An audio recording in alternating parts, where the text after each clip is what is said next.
Hello, I'm Alma Angeles, and you're watching Eagle News International. And I'm CJ Hero. Welcome to the program. Now on tonight's headlines. A Myanmar court has charged ousted leader Aung San Suu Kyi with breaching an import and export law, according to a spokesperson from her National League for Democracy. More than 1,400 protesters were detained by Russian authorities during a rally supporting Alexei Navalny, a civil monitoring group said, after the Kremlin's most prominent critic was jailed for nearly 3 years amid international condemnation. And Sputnik V, which has already been rolled out in Russia and several other countries, was found to be 91.6% effective against symptomatic COVID cases in trial results published by The Lancet, a leading medical journal. And tributes are paid following the death of Captain Sir Tom Moore, the 100-year-old British military veteran who won hearts with his fundraising during the pandemic.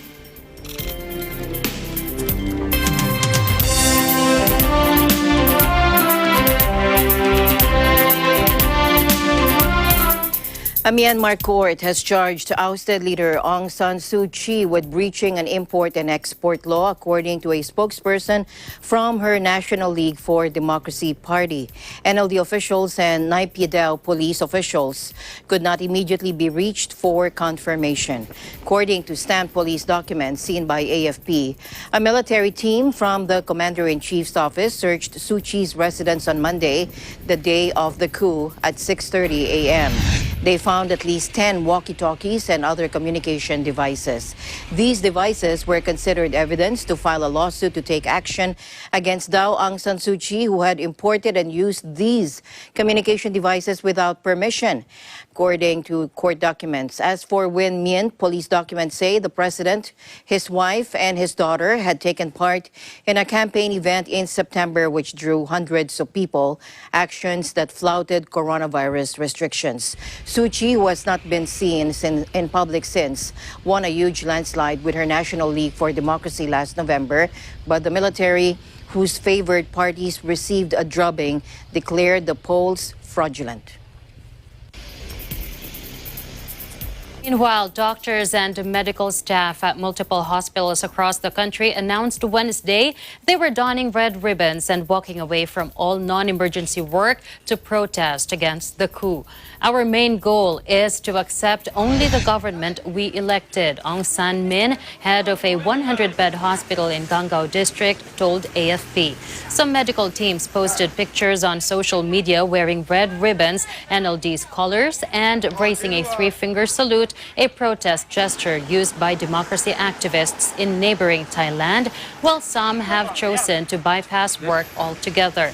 My protest starts today by not going to the hospital. I have no desire to work under the military dictatorship, said Nor Wintwa, a doctor in Mandalay. Activists were announcing their campaigns on a Facebook group called Civil Disobedience Movement, which by Wednesday afternoon had more than 150,000 followers within 24 hours of its launch.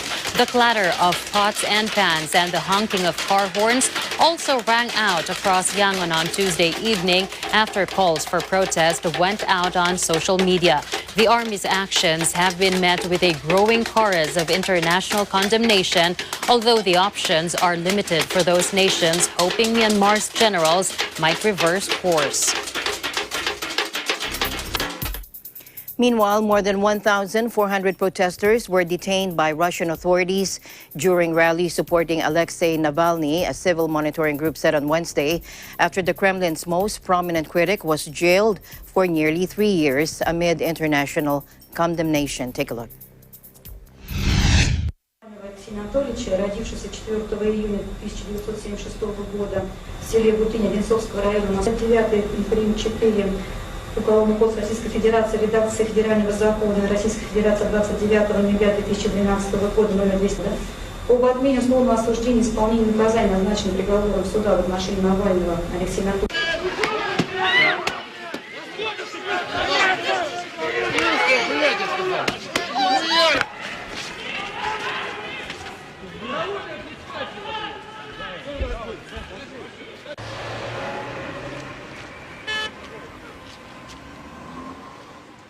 этому отнестись? Ну, это кошмар, это бесправие абсолютное. Нет закона в стране. Там, возможно, нет. Вот это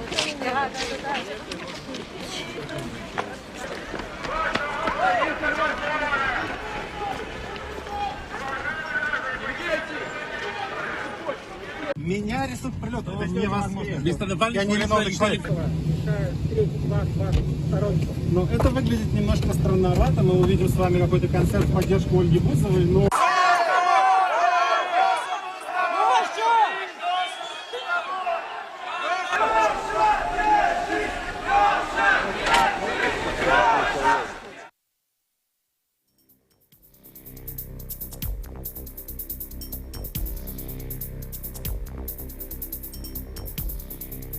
Meanwhile, U.S. Secretary of State Antony Blinken on Tuesday condemned a Russian court's jailing of Kremlin critic Alexei Navalny as a violation of his rights and demanded his release.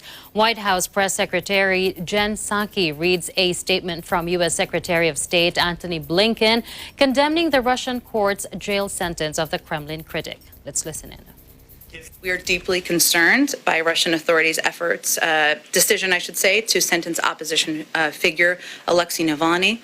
Like every Russian citizen, Mr. Navalny is entitled to the rights provided in the Russian Constitution, and Russia has international obligations to respect equality before the law and the rights to freedom of expression and peaceful assembly. We reiterate our call for the Russian government to immediately, unconditionally release Mr. Navalny, as well as the hundreds of other Russian citizens wrongfully detained in recent weeks for exercising their rights. While he has never held elected office, Navalny has made a name for himself with anti-graft investigations exposing the wealthy lifestyle of Russia's elite. 2 days after he was placed in pre-trial custody last month, his team released an investigation into an opulent seaside property Navalny claims was given to Putin through a billion-dollar scheme financed by close associates who had state companies. The probe was published alongside a YouTube video report now viewed more than 100 million times. Putin denied owning the property.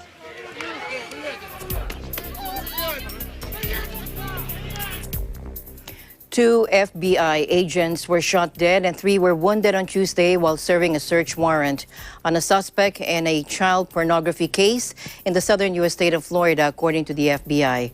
President Joe Biden paid tribute to them. Let's listen in. Our hearts go out to the families of the FBI special agents, and 2 of whom were killed, and 3 of whom were injured today in Florida.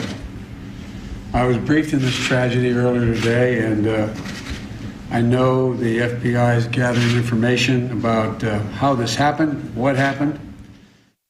I can only imagine how these families are feeling today. You know, one of the things when you are in a combat zone as a military, or you're an FBI agent or military or a police officer, every family just, when they put that shield on and go out in the morning, dreads the possibility of a call, receiving that phone call. And my heart aches for the families. The suspect is also dead, the Federal Bureau of Investigation said in a statement. The FBI and media reports said the shooting took place around 6 a.m. in Sunrise, Florida, when agents arrived to execute a search warrant at the suspect's home. FBI Director Christopher Wray identified the 2 slain FBI agents as Daniel Alfin and Laura Schwarzenberger. The FBI will always honor their ultimate sacrifice and will be forever grateful for their bravery, Ray said in a statement. 2 of the wounded agents were taken to hospital and are in stable condition. The 3rd agent, the FBI said, did not require hospitalization. A law enforcement source told the Miami Herald that the suspect had shot and killed himself after barricading himself in his home for several hours. The newspaper said the FBI agents had been seeking to seize the suspect's computer and other evidence in a child pornography case. White House spokeswoman Jen Psaki said President Joe Biden had been briefed by Homeland Security officials about the shooting.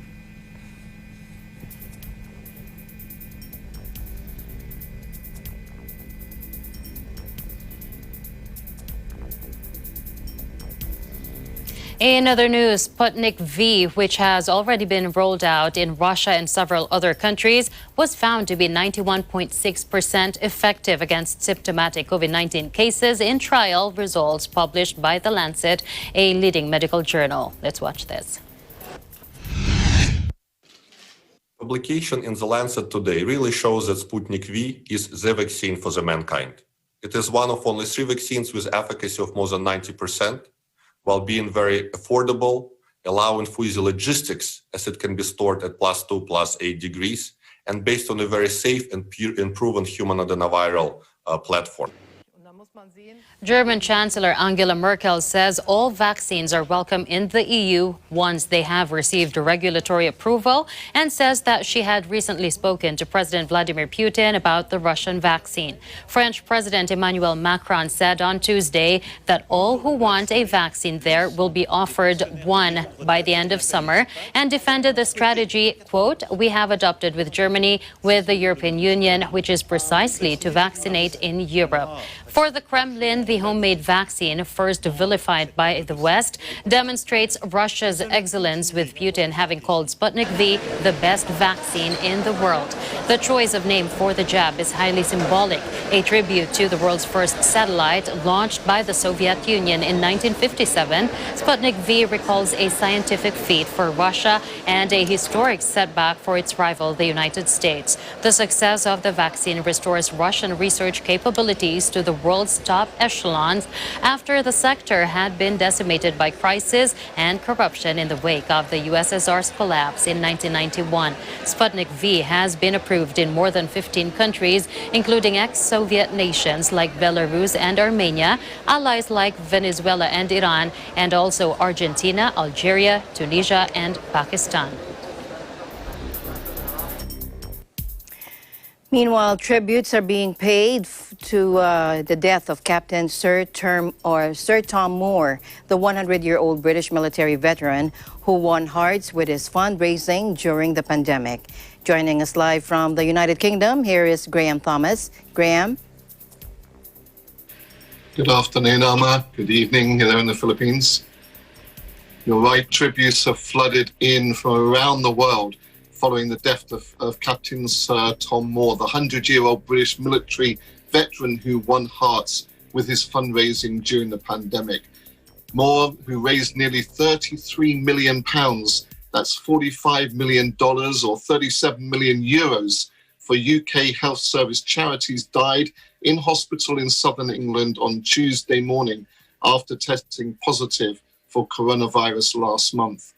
Prime Minister Boris Johnson, who spoke to his daughter Hannah Ingram Moore to offer his condolences, called Captain Sir Tom not just a national inspiration, but a beacon of hope for the world and a hero in the truest sense of the word. Let's listen in to some more tributes. Captain Sir Tom Moore was a hero in the truest sense of the word. In the dark days of the Second World War, he fought for freedom, and in the face of this country's deepest post-war crisis, he united us all. He cheered us all up, and he embodied the triumph of the human spirit.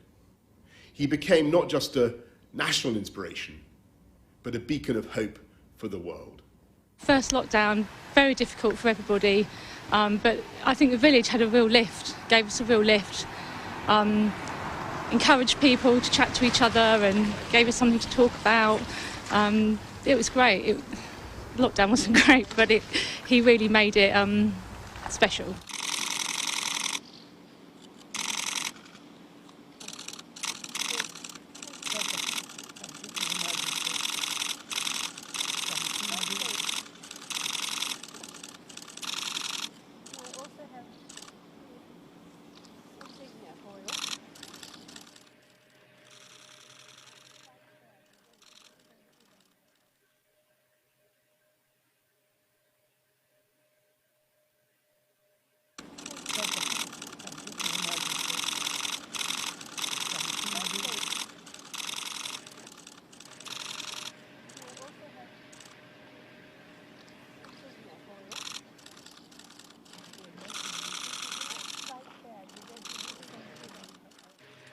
Queen Elizabeth II and the royal family tweeted their condolences to the family of Captain Sir Tom Moore.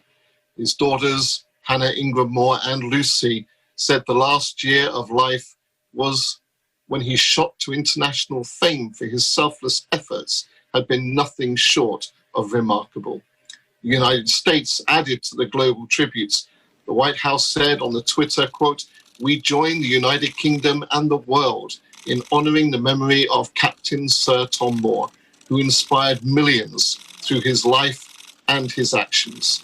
Meanwhile, United Nations spokesman Stephanie Dujarric expressed the condolences of Secretary General Antonio Guterres. Mr. Guterres actually spoke to Moore on his 100th birthday on April the 30th. Moore was admitted to hospital on Sunday after testing positive for COVID-19 on January the 22nd. His family said he had not been vaccinated because he had been receiving treatment for pneumonia. Moore, who was born in Northern England in 1920, raised a record-breaking sum for the NHS, or National Health Service, charities last year by walking lengths of his garden, and then became the oldest man to top the UK music charts with a cover of You'll Never Walk Alone. He had initially set out to raise just £1,000 in gratitude for the treatment he had received for skin cancer and his broken hip, but ended up attracting donations from 1.5 million supporters. His efforts helped galvanise Britons as the country grappled with the early days of the pandemic and were credited with giving others hope and help at a time of need and uncertainty. The British Army paid its own tribute to Moore, who served in Asia during World War II, calling him an exceptional man and a soldier to the end. Moore's 100th birthday last year was marked by a Royal Air Force flypast beamed live across the nation, with some 140,000 people sending him cards. He rounded off a remarkable 2020 with a trip to Barbados with his family, donated by British Airways. On Tuesday, landmarks including the London Eye, Wembley Stadium and Blackpool Tower were lit up to honour the centenarian's passing. Back to you, Alma. And I think to get these. Truly an endearing person. Thank you very much for your updates there, Graham. Stay safe, stay healthy always. Thank you, Alma. This is Graham Thomas reporting for EBC News in the United Kingdom. We live in interesting times. In other news, 1 dead, dozens injured in an ammonia leak at an ice plant and cold storage facility in the city of Navotas. We have Erlo Bringas of our EBC Manila Bureau with that report. Erlo, please tell us what's going on there. CJ residents of Barangay of NBBS Navotas City fled their homes Wednesday afternoon following an ammonia leak at an ice plant and cold storage at the TP Marcelo ice plant in Navotas. A total of 5,000 residents evacuated in the area a while ago. Navotas City Mayor Toby Tiangco says that the plant is owned by his mother and siblings. Authorities confirmed that one person was killed due to the suffocation, where the MMDA says at least 60 people were sent to the hospital and 10 of them are the employees of the ice plant. They also reported that some residents fainted due to the smell of ammonia. Mayor Toby Tiangco says residents were evacuated while disaster officials tried to close the valve of the ice plant. Meanwhile, residents living near Road 10 and nearby areas had to endure the foul smell of ammonia. Experts says exposure to ammonia, which is used for various purposes such as refrigeration systems, may cause irritation of eyes, respiratory, and injuries. According to Dr. Lonnie Liachon, an health expert, ammonia is considered a high health hazard because it is corrosive to the skin, eyes, and lungs. Exposure to 300 ppm is immediately dangerous to life and health. It can explode if released in an enclosed space with a source of ignition present, or if a vessel containing anhydrous ammonia is exposed to fire. Mayor Chanco told those who evacuated from the area to return to their homes once the Vietnamese authorities control the situation. CJ, until now, the cause of the leak is still under investigation by the Bureau of Fire Protection. From EBC Manila Bureau, this is Sarabingas. We live in interesting times. CJ. All right, Erlo, just two quick questions. We heard reports earlier that a lot of pets died with that ammonia leak. Is there any truth to that? And finally, is there any information available on how long the residents can go back, before the residents can go back to their houses? Well, CJ, according to Bureau of Fire Protection, we confirmed that information a while ago, but they will have no reports or proof that there is animals also died because of the ammonia suffocation. But all of the residents in the area can go back to their homes until now or until this hour, Okay. because the BFP is now already controlled the situation in the area, CJ. Well, thank you so much, Erlo, for that report. Wishing everyone is safe over there and that, we won't have any more deaths from that incident. Please do take care. From EBC Manila Bureau, this is Erlo Bringas. We live in interesting times. In other news, a fresh wave of coronavirus infections in Vietnam was caused by a more contagious variant spotted in Britain, according to authorities, as they rush to contain the country's most serious ever outbreak. Schools have been shut early ahead of the Lunar New Year, and hundreds of thousands of people are in lockdown after more than 300 cases were detected in less than a week. The government said 12 cases have so far been identified as the British variant, which has swept the UK and been found in more than 60 countries. Prior to the new cluster, Vietnam, population 96 million, had recorded just over 1,500 cases, with the communist country widely praised for its successful handling of the pandemic. It has reported just 35 deaths, but the latest outbreak, authorities say, which began in the north and has since spread to central and southern areas, is proving more complicated to contain. Hundreds of thousands of people living in areas linked to the cases have been ordered to stay at home for at least 3 weeks.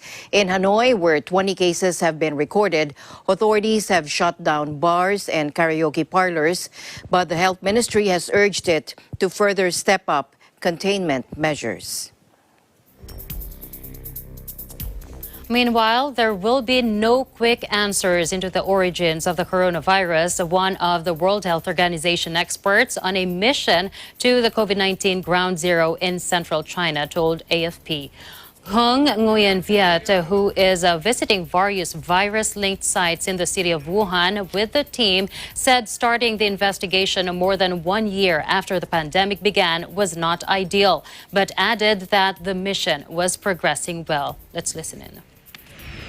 Try to find, hopefully, good information to help to understanding the origin of the virus, but it's very unlikely that with such short mission, it will have a very advanced stage in the understanding or a definite answers to the question. So I think that we need to be patient. We are in the process, and we need a time and effort to understand it. We had a lot of discussion until now about wildlife, not only about wildlife, but on the possibility around the diseases. And yes, like you said, because bat is actually containing the virus, and we have discussion on that. And I believe that tomorrow we will talk about bat again, because that is also one of the main topics around these diseases. However, he said the team will not visit the remote caves in southwestern Yunnan province, where the closest relative to the virus, called RATG13, was found in bat droppings in 2013, according to a report from Xi. On Wednesday, the group visited the Wuhan Institute of Virology, another much-watched spot since its high-security lab has been linked with a number of conspiracy theories about the origin of the virus. There was speculation early in the pandemic that it could have leaked from the lab, although there is no evidence to back up that theory.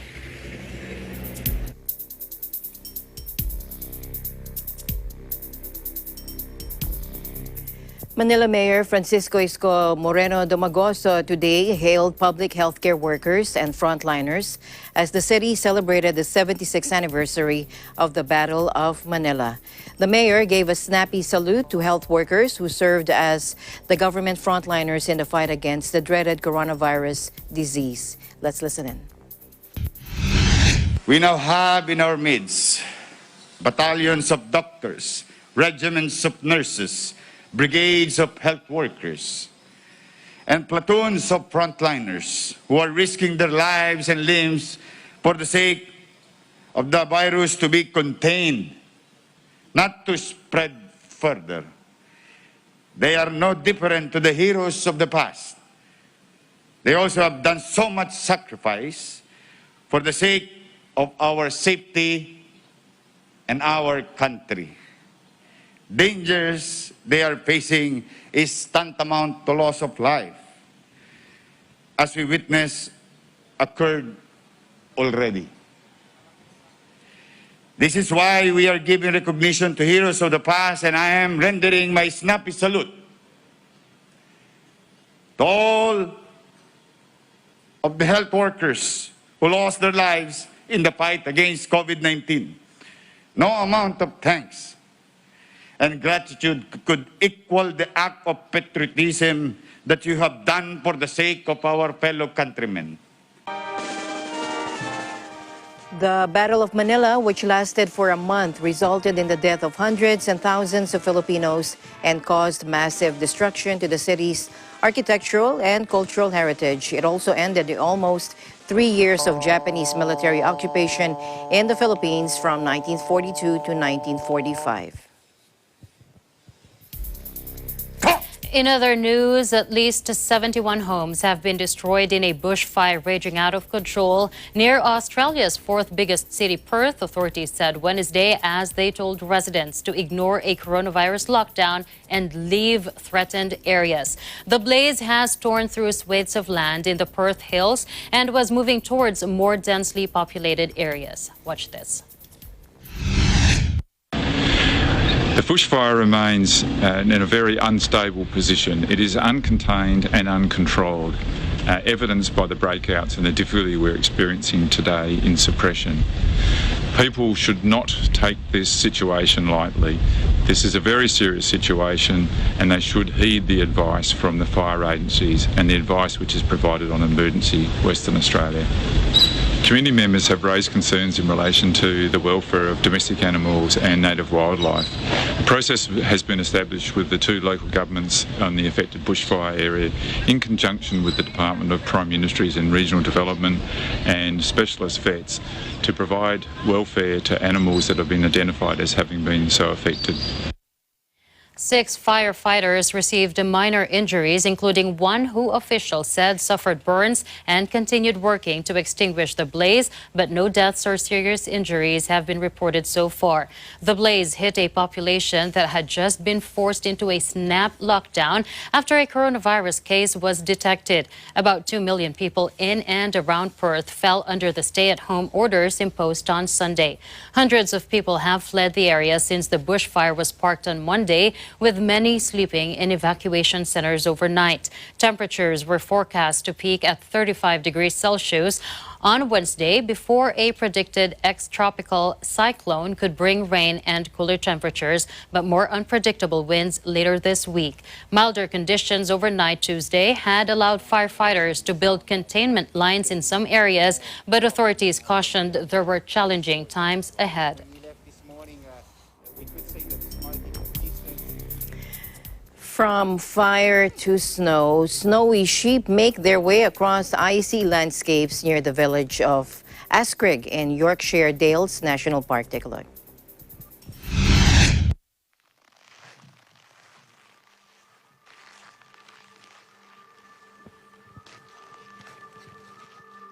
Travel and COVID vaccination. Heavy snow falls across northern England, disrupting travel and the COVID vaccination rollout in some places. According to BBC News, quote, Dr. Phil Wood from the West Warwickshire vaccination program said sites in the country remained open to those able to attend. COVID testing sites in Catterick and Thornton Ladale were also shut. North Yorkshire County Council said people with appointments would be contacted with alternative arrangements. BBC also reported that about 400 schools across the area closed their doors to all children for the day. At least 10 schools in Derbyshire were also shut, the council said, with some in East Lancashire following suit. Police had urged people not to breach lockdown rules after a group of families traveled to an area of North Yorkshire to go sledging. In other news, Joe Biden's immigration reform push received a boost Tuesday when the Senate confirmed his pick to head the Department of Homeland Security as the U.S. president seeks to roll back Donald Trump's hardline policies. Watch this. Not making we're going to work to undo the moral and national shame of the previous administration that literally, not figuratively, ripped children from the arms of their families, their mothers and fathers at the border, and with no plan, none whatsoever, to reunify the children who are still in custody and their parents. Are a follow-up to executive orders that Biden signed on his first day in office as he reforms the U.S. immigration system after what was widely criticized as abusive anti-foreigner policy under Trump. The latest measures do not address the status of some 11 million undocumented immigrants living in legal limbo, which hinges on whether Biden can persuade enough congressional Republicans to back a bill offering them a path to citizenship. The new action by the Democratic president is aimed at streamlining the U.S. immigration process, officials said, with Biden to order a review of all legal obstacles to immigration and integration put in place under Trump. In line with campaign promises, one of the orders will put in place a working group tasked with reuniting migrant families separated by Trump's zero-tolerance policy installed in 2018. Comprehensive regional framework to address the causes of migration. Meanwhile, the Pentagon announced Tuesday the dismissal of dozens of advisory boards after former President Trump named a number of his own aides and allies to the plum panels. New Defense Secretary Lloyd Austin said 42 boards and committees maintained to give outside advice on key issues would be reassessed to see if they bring tangible benefits to the Department of Defense. Take a look. Over the weekend, Secretary Austin directed a zero-based review of all DoD advisory committees to include those not otherwise subject to the Federal Advisory Committee Act. The Secretary was deeply concerned with the pace and the extent of recent changes to memberships of department advisory committees, and this review will allow him now to quickly get his arms around the purpose of these boards and to make sure the advisory committees are in fact providing the best possible advice to department leadership. Now, this move meant that scores of positions would be vacated for review, including more than a dozen appointments of Trump loyalists made to the boards in his last weeks in office. The move effectively halts former top Trump election campaign aides Corey Lewandowski and David Bossie from joining the Defense Business Board. It also blocks Republican former House Speaker Newt Gingrich from the Defense Policy Board, as well as another controversial Trump favorite, retired Brigadier General Anthony Tata. Seats on the boards are unpaid, but they bring some prestige and access to networks and some Pentagon operational information that can potentially be valuable. In other news, Turkish police fired tear gas Tuesday and chased protesters down narrow Istanbul street as weeks of student protests against President Recep Tayyip Erdogan's appointment of a university rector turned increasingly violent. Turkey has been hit by weeks of rallies across major campuses against Erdogan's appointment of a party loyalist to head Istanbul's exclusive Bogazici University at the start of the year. Police detained 159 students after storming a protest staged inside the fenced-off campus on Monday night.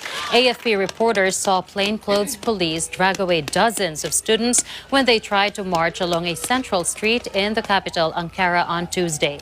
Police fired tear gas and used riot shields to disperse a crowd of around 1,000 people. The youth-driven demonstrations have echoes of 2013 protests that sprang up against plans to demolish an Istanbul park before spreading nationally and presenting a direct challenge to Erdogan's rule.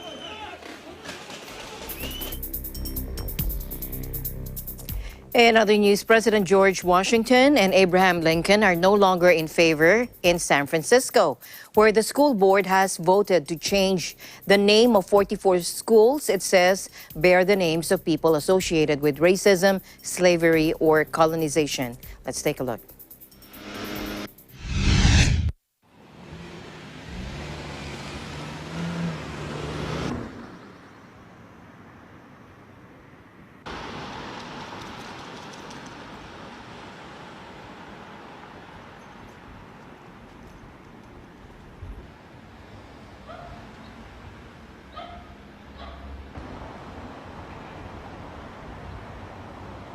We name schools after historical figures, and then over time our understanding and appreciation of these people change, and we want our understanding to change with the times. I think it's completely normal. In fact, I think it's an excellent thing.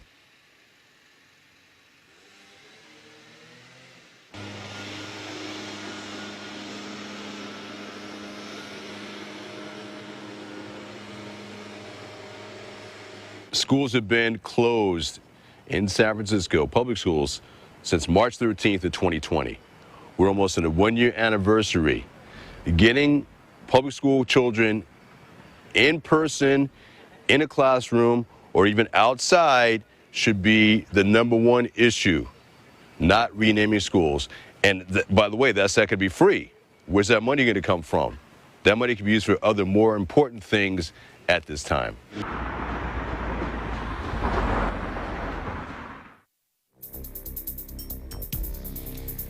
In other news, nearly 11,000 Hong Kongers moved to Taiwan in 2020, almost double the number of a year earlier after Beijing imposed a sweeping security law on the city.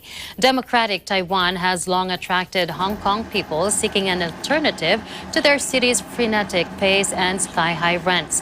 But a new security law has accelerated an exodus, and the number of Hong Kongers granted short-term residency soared to 10,813 from 5,858 in 2019, according to Taiwan's National Immigration Agency. The previous record was 7,506 in 2014 during the financial hub's pro-democracy umbrella movement. Taiwan's Liberty Times newspaper quoted unnamed sources as saying the number of arrivals would have been higher if not for the coronavirus border restrictions. Taiwan does not have an asylum or refugee law, nor does it accept refugee applications, fearful of a potential influx from the authoritarian mainland. Hong Kongers can, however, apply to live on the island through the other channels, including investment visas. The government of President Tsai Ing-wen has vowed support for Hong Kong's democracy movement and launched a new office last year to deal with Hong Kongers seeking to stay on the island.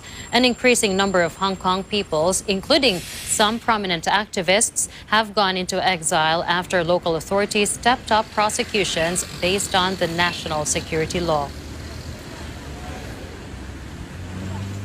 And the news continues here on Eagle News. We'll be right back.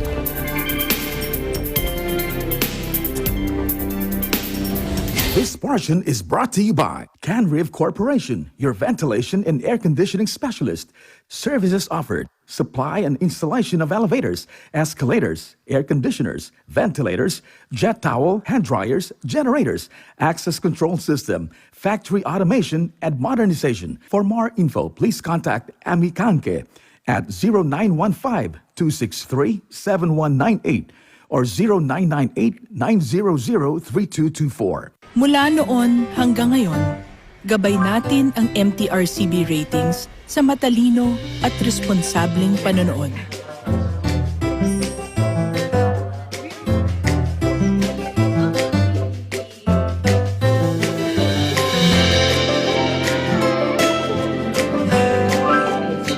Sa tamang pagsunod sa MTRCB ratings, ginagawa nating ligtas at makabuluhan ang panonood ng bawat miyembro ng pamilyang Pilipino. Lumipas man ang panahon, hanggang may pamilyang Pilipino, andyan ang MTRCB.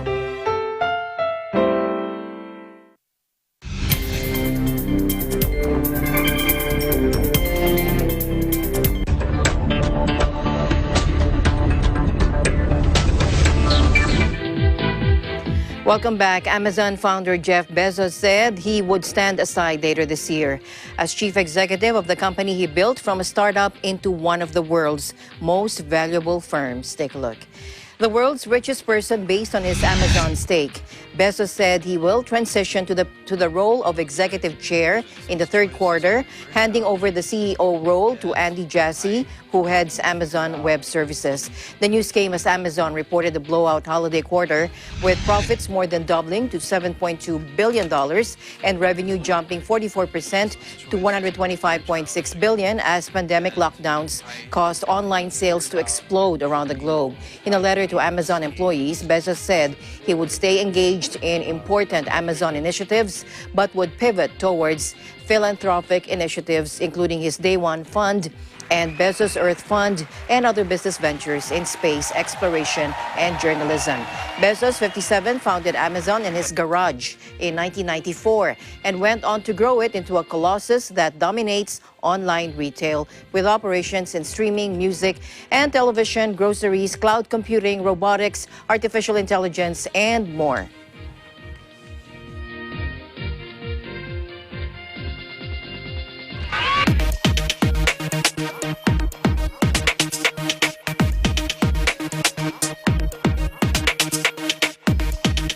Sony said Wednesday it expects a record net profit this financial year as fresh virus lockdowns continue to boost demands for games and consoles, including the recently released PlayStation 5.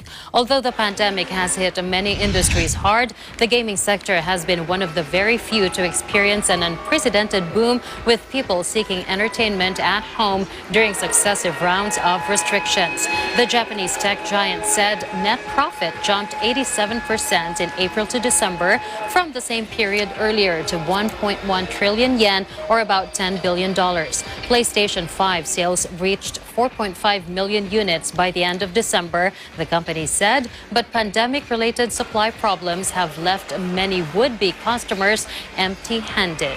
The demand has led to chaotic scenes at electronic stores when supplies do become available.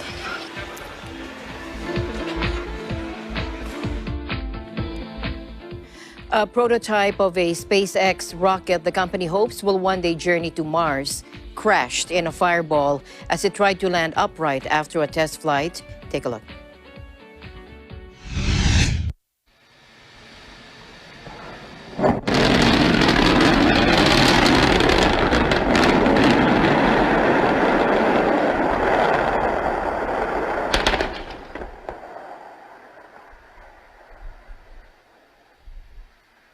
Oh, I see. Let's get cameras up.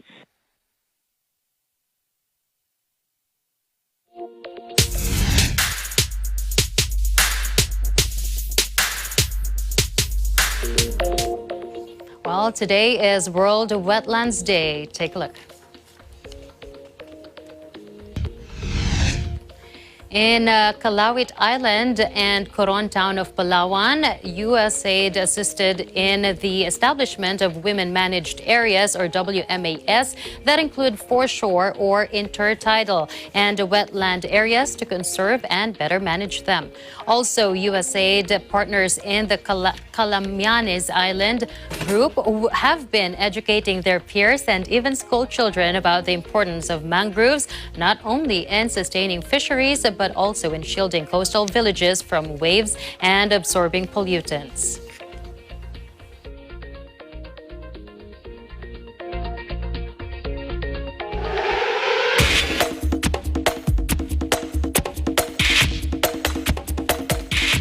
In NBA action, Kyrie Irving rattled in 39 points and James Harden bagged the 50th regular season triple-double of his career as the Brooklyn Nets outgunned the Los Angeles Clippers 124-120 on Tuesday.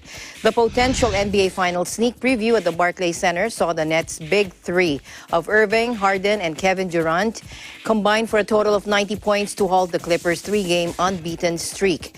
Kawhi Leonard led the Clippers, scoring with 33 points, while Paul George added 26 and French international Nicolas Batum chipping in with 21. The Nets, who had blown a 10-point fourth-quarter lead in a late collapse to the Washington Wizards on Sunday, were given a scare late in the game when a 118-108 advantage shrank to a single point with 5 seconds remaining.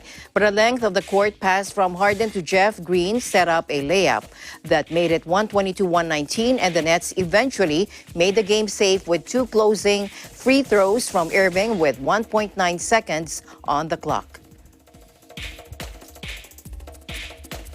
Meanwhile, the Eiffel Tower has embarked on the most expensive revamp of its 130-year history to look its best for the 2024 Paris Olympics, including with a paint job giving it a distinctly golden hue. Not only will layers from the 19 previous coats of paint be removed, but the Paris icon will also lose the signature Eiffel Tower brown it has sported since 1968. It will be replaced with a yellow-brown composition that Gustave Eiffel himself wanted for his monument. Patrick Branco-Ruivo, the CEO of the company operating the tower, said it's going to give the Eiffel Tower a bit more of a golden hue than the color that we're used to seeing in time for the Olympic Games. The renovation job is monumental, coming to an estimated 50 million euros or about $60 million. The stripping of the old layers is made hazardous by the presence of lead, requiring a strict health protocol for workers. The Eiffel Tower receives a new coat of paint every 7 years, as much for the protection of its metallic structure from the wind, rain, sun, and pollution as for the maintenance of its looks. The Eiffel Tower will play a prominent part in the Paris 2024 Summer Olympics, serving as a backdrop for the triathlon and open water swimming events.